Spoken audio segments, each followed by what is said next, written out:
તો ચાલો મિત્રો, આજે તમને બતાવવાનું છે બગડાણા બજરંગદાસ બાપાનું ધામ, એટલે કે તેમનું રસોડું અને કેવી રીતની ક્યાં રસોઈ બને છે અને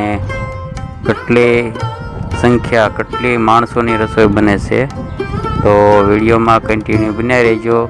તો મિત્રો, આ છે બગડાણા ધામનું રસોડું ને તમે જોઈ રહ્યા છો અહીં રોટલીઓ આ રીતની બને છે અને આ રીતના મોટા સાધનો દ્વારા તે ભક્તોને પીરસવામાં આવે છે પ્રસાદી. તો મિત્રો, આ છે બગડાણાનું ભવ્યથી ભવ્ય રસોડું, જે માનો તો વિશ્વનું મોટામાં મોટું રસોડું હશે, કારણ કે હજારોની સંખ્યામાં ભક્તો દરરોજ અહીં પ્રસાદી લે છે બાપાની. તો મિત્રો, જો તમને વિડીયો ગમે તો લાઈક, શેર અને સબસ્ક્રાઈબ કરવાનું ભૂલતા નહીં. અને મિત્રો, વિડીયોને બને એટલો શેર કરો.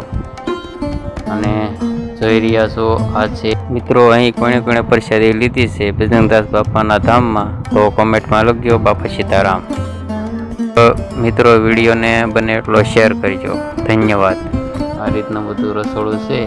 બહુ જ ઝાઝી સંખ્યામાં માણસો અહીં સેવા કરી રહ્યા છે. તો મિત્રો, આવી રીતનું રસોડું તમે ક્યારેય જોયું નહીં હોય, કેમ કે વાસણો દવડા મોટા છે કે આપણે ક્યારેય જોયા નથી.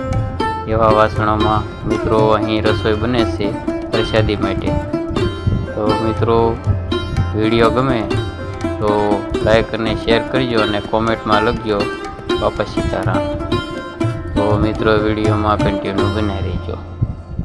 તો આ છે બગડાણા બજરંગદાસ બાપાનું ધામ અને આ તમે જોઈ રહ્યા છો દાળના ટોપ છે. અને આ છે શાક મેકાઈ રહ્યું છે બટેટા અને રીંગણાનું. પાછળ જુઓ તમે મિત્રો, જમણવાર પણ ચાલુ થઈ ગયેલ છે. અને આ બહુ મોટું ભવ્ય રસોડું છે.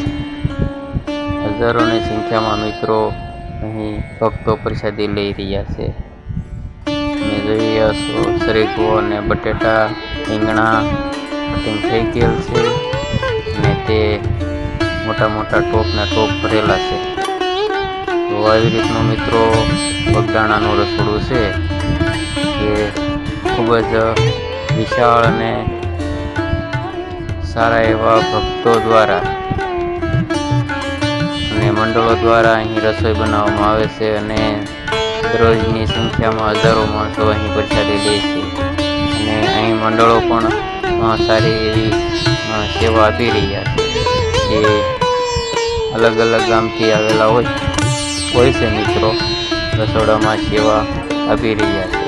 તો તેમનો પણ ખૂબ ખૂબ આભાર.